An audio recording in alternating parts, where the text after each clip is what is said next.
Let's go!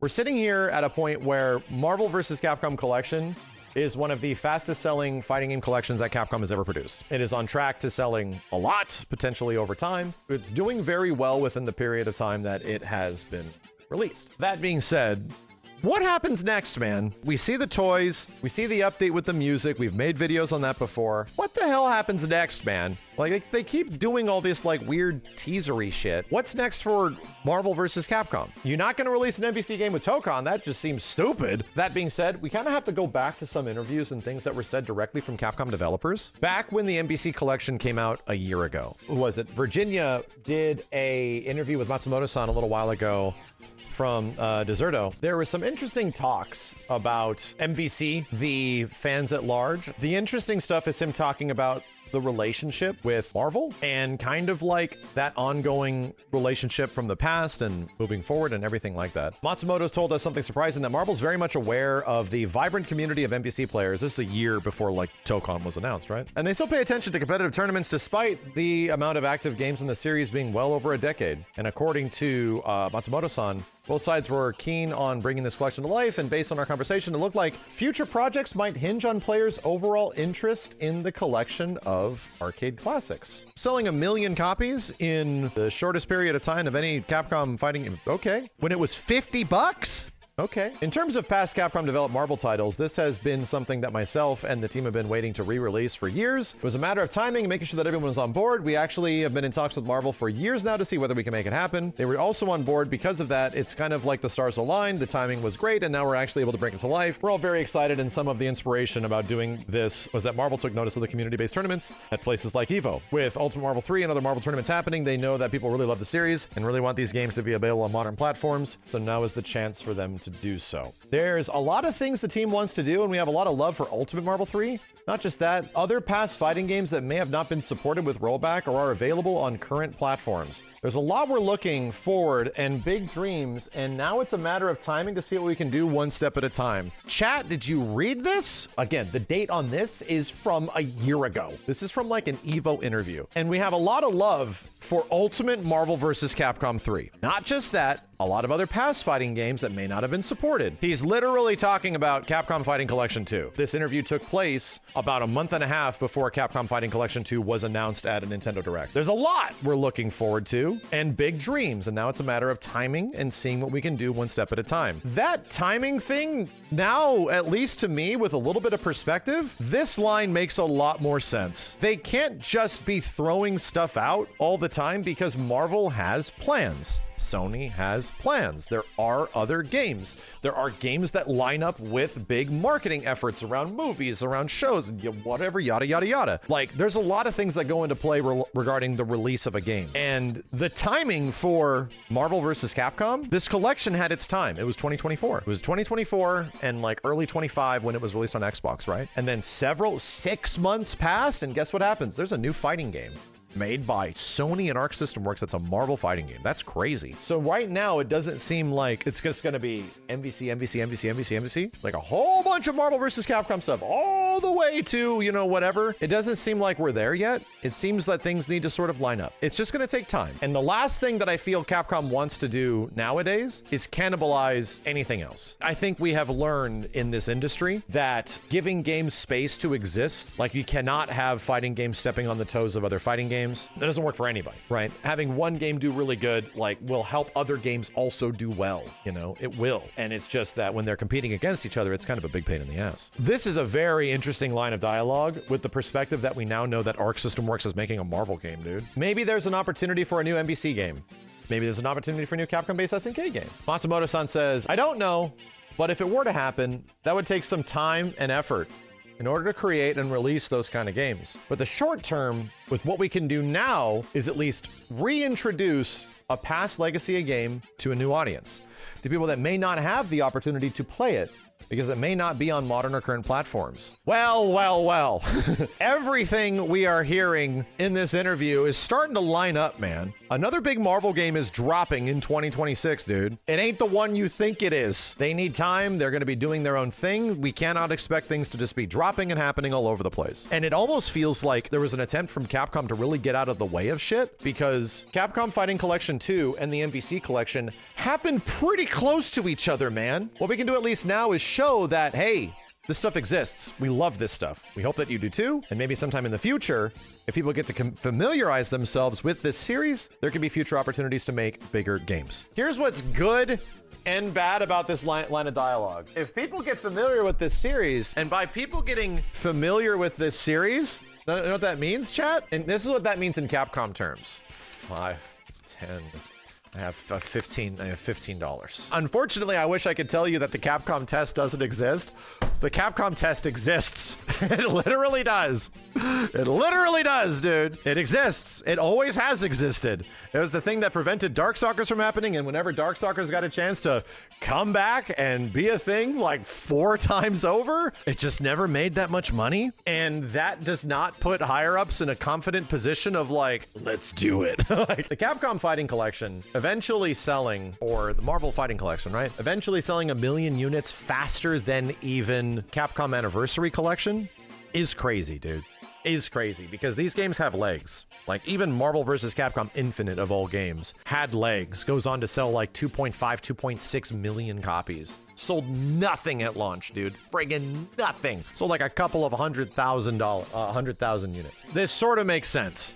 A lot of the stuff that the producers and Matsumoto-san and everybody was talking about back then, with no perspective, did not make a lot of sense. But nowadays, it definitely feels like there is things in place for the future of fighting games. We just can't see it yet. All things considered, I think there's a lot of stuff on the horizon. Most things are happening, dude. It's just they can't happen on top of each other. They need to be given time, because we don't want any of these games to suffer from the success or unsuccess of other games that sort of scare people. You know what I mean? Because that could also happen. If a game comes out and it just doesn't hit, people get sort of nervous about like the next one. Or, you know, I spent money on a game that was really expensive and it sucked, and oh God, you know? At this point, like literally the Capcom versus SNK thing could happen.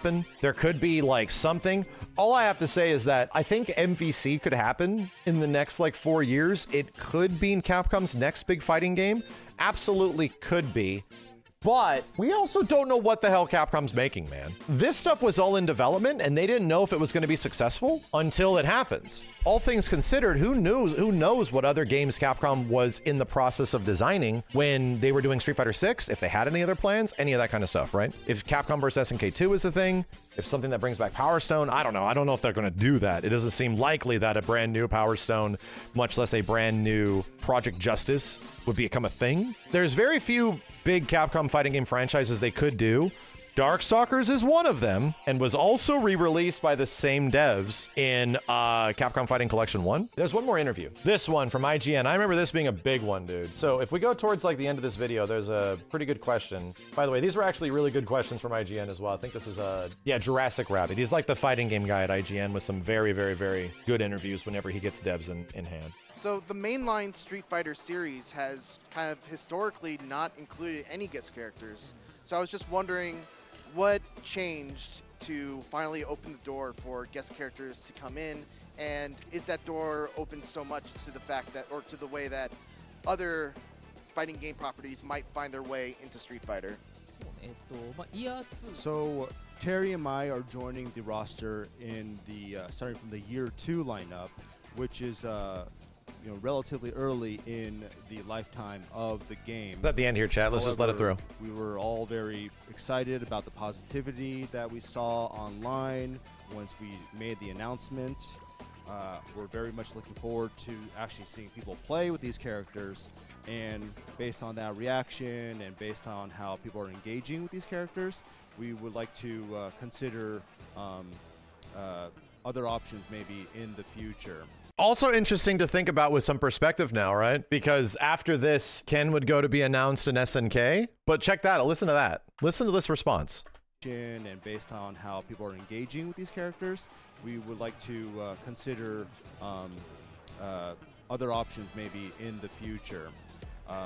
So already saying that like guest characters have sort of hit in a way that they weren't expecting, and that the reaction to those characters could change things for the future, because that always does. Like if things do well, then things do well. Season 3 of Street Fighter 6 was not that, dude. We pretty much got a bunch of legacy characters from 3, 4, 5, and a weirdo. So there was no crazy guest character at all in Street Fighter. But there's already like some rumblings of stuff that maybe that could be happening from the producer themselves. And then final question, this is something that I've been asking pretty much everyone that I've talked to here at EVO, but what do you think is the next kind of evolution for the fighting game genre? You know, to give you an example, you know, netcode was something that a lot of fighting games struggled with, and then rollback netcode came along and it kind of pushed the genre forward. What do you think is like the next thing that will push the fighting game genre forward? So to speak on Street Fighter 6, we took on a lot of different challenges, and our goal was to get people as interested in fighting games as much as possible. And we feel that because of our efforts, we were able to reach an audience that might have never wanted to play a fighting game. We're seeing a lot of engaged players, especially in Japan, and people who this may be their first time playing a fighting game. So chat, as a reminder, from a developer perspective, one of the most important things for any game is to get new players, is to not just have a game that only appeals to old heads, is to have a game that makes old heads relatively happy and not piss them off too much, while also having something that looks cool enough that new people will want to jump in for the very first time. You need a younger audience. You really do. Through their game design and how cool their games look to play, they need to create an audience of people that's effectively us. They need to create a new generation that will continue to buy the next game, that will at that point become Capcom fighting game fans in the exact same way that we became those kind of fans back in the 90s, you know? For a while, like the Street Fighter V era and MVCI and that kind of stuff, those did not seem like that was the priority. It didn't seem like they did a very good job at that necessarily. There was a full like 10-year, almost like 13-year gap of time where Capcom fighting games weren't necessarily doing that very much, you know? Long story short, I think that they are doing a pretty good job at that, because even the Capcom fighting collections have done a pretty decent effort. I've put in a pretty decent effort of getting like people to see why these old games are cool. I mean, I saw it a lot, man. People never played MVC1, people never played Marvel Superheroes or X-Men Children of the Atom, and they fired those games up and they're like, wow, this shit is sick. Like, whoa. And kids are playing them and stuff. It's like, yeah, this is awesome, because these games just are timeless. They are literally timeless. Actually enjoying it. So whether it's technical improvements or just constantly servicing the game to provide new content, we feel that us and companies in general need to think about all these things in order to reach this audience and explain to them and get them to realize that, hey, fighting games are a lot of fun and they're worth checking out. So there's probably a lot of different things that we need to continue to think about, and we hope to be. What he's saying is literally the perspective that I, as someone that has like a lot of experience with this shit, and not a ton of like competitive experience, because I've been so separated from being a competitor in fighting games for like 10 plus years now. I so heavily put myself in the shoes of people that want to get into this stuff or have seen it and thinks it looks cool or have never seen it again. And you have to ask yourself, does this seem good? Does this seem fun? Do you think this would be fun to like anyone that isn't us? Are there things that will ease in that process? Is there stuff to do in it? Pretty much Street Fighter 6 put all of it in it. Like from modern mode to single player modes to character creation and all this bullshit, right? That I don't engage with at all. But all that stuff was greatly beneficial to expanding that audience and did not have that much of a detrimental effect in the long run to the game's mid to high level. It really didn't, dude. Did modern mode eventually dominate and take over the highest level of competition of Street Fighter 6? It was there for a little bit, but it always had like a huge detriment to it that, hey, like you're losing damage. You have to like interact with your opponent one or two more times before they die, dude. That's kind of tough, and you're losing good buttons, and I think that was handled very well. Like you have an auto combo-y easy mode that is technically, by all terms speaking, not the ideal way to play. You should definitely learn how to play the regular version if you want to have full access. Yeah, it's brilliant. It's the stuff that I've been complaining about forever. We don't want to make these games easier just for the sake of making them easier. We want people to ease their way into becoming better. That process can be very difficult to understand for non-veteran fighting game players, you know? Is this the kind of thing where if this game does well, the future of the Versus series is wide open, and there could be more collaborations between Marvel and Capcom or other franchises out there? Here's where we are. This is the question I was kind of looking for. This is a big video with a lot of really good questions, okay? So it's worth checking out. But this is the one that is like, yeah, talking about the future of this stuff. Probably knowing well and good at the time that the next year they're not going to have the opportunity to release anything. The next year there's going to be a Tokon game announced. It's going to come out a year after that. I don't remember what this answer was, but I do remember it being interesting at least a year ago. So let's see what it's like now with perspective. So to answer your question about whether or not we want to make a brand new Versus series title, the answer to that is yes. And the best thing that we can do right now is to re-release these classic titles that some of our fans may not be fully aware of. And of course, there's constraints, there's different schedules. It's going to require collaboration with other non-Capcom parties in order to make this happen. And that could take some time, but we feel that the best that we can do right now is to re-release these games to energize the community. Bro, bro. Well, shit. Nobody went back and looked at this interview. Nobody went back and looked at all these interviews when this stuff was coming out after we knew like where this eventually goes a year later, where Capcom isn't doing this stuff actually, where Capcom is actually not the one making a Marvel fighting game at the moment. So that's pretty crazy. That like there were obviously plans in place that they seemed aware of, but they had to be like, the time to do this collection is now. There's a reason for 2024 being the time for it to come out, and like early 2025. By the time you get to mid 2025, there's a new Marvel fighting game, bro. There's a new Marvel fighting game that should be getting all the attention, that should be getting all of the limelight of everything that's going to be happening. And that's going to take a year for that to come out. And that's also going to need a bunch of time for that to come out, to let it shine, to let it do its thing, for it to grab its audience and stuff like that. Because at some point, the people that are playing that game are going to be interested in playing other games, and all of a sudden, oh, maybe there's another Marvel fighting game like down the line, you know? And you literally just said it. The best thing we can do right now is re-release this stuff. This is the time for this to come out. It's going to take time. Can't be frothing at the mouth immediately for a new Versus series game, even a new Capcom versus SNK, all that kind of stuff. For me, with perspective, it almost sounds like they were completely aware of what the future holds for like Marvel and Marvel fighting games. Sounds like this awareness was definitely there, where it's like, okay, so let's see how many people actually care about Marvel versus Capcom. Seems like there's a lot of excitement, you know, just in general. So how many people actually care? Well, it's the fastest selling collection of old fighting games ever. Okay, so that's good, but it's still going to take time. That's not going to change the fact that there are other plans in place and Marvel is the thing doing their own thing. The perspective that we now have that the MVC collection is successful, when it goes on sale in other ways, will probably continue to be successful. We'll probably continue to sell a whole bunch, like, as time goes on. But that being said, we heard it directly from Matsumoto-san himself, who is like one of the leads in the Capcom fighting game division, next to Street Fighter and all this other stuff. Things will take time. Games take a long time to make, and I don't think we could expect, if there was a new Versus series game or any Capcom fighting game, is going to come out and pretty much be like an arcade game with basic ass online. I don't think that makes any sense anymore, dude. To me, it'll be very difficult for Capcom to release a full ass priced game that doesn't include a bunch of single player features, information, modes, tutorials, everything like Street Fighter 6 did, because Street Fighter 6 is going to go on and be one of the best Street Fighter games of all time sales-wise. It's gonna end up doing it. It's selling better than Street Fighter 4 right now. That being said, the reason that is because Street Fighter 6 finally is a game that lived up to the expectations that people had for it, which is that fighting games need legit content. You actually need to put things into it that'll get people to play it, that aren't just going to grind online and going to play it. And those expectations will 100% carry forward into whatever the hell Capcom is making now.